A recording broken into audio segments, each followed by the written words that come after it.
Welcome to Pindar Poetry. We hope you learned something new. In this video, I will show how to make card very beautiful updated. Start by picking a sturdy base and a simple theme to guide your choices.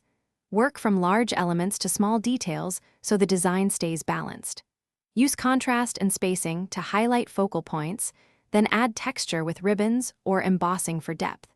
Keep text legible and heartfelt, and test fold and fit before final assembly to ensure a polished result. Centering everything rarely creates interest, so try placing your main element slightly off-center for a more dynamic look. Think in thirds when arranging photos, text, and embellishments to naturally guide the eye. Trim edges cleanly and leave breathing room because white space makes elements pop.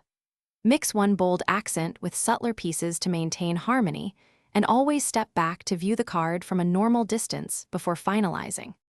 If you are finding this helpful, please subscribe and like so I can keep sharing craft ideas. Quick recommendation: these leak-proof containers make meal prep easy and also keep beads, sequins, and glue secure while you work, perfect for crafting on the go. Check the description for the link and other deals and grab one if it helps your workflow. Thanks for the support. Now let's get back to the video. Choose inks and pens that coordinate with your color scheme for a cohesive final product.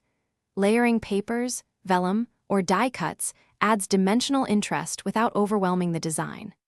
Consider small touches like a corner punch, glossy accents, or a neat bow to elevate the card.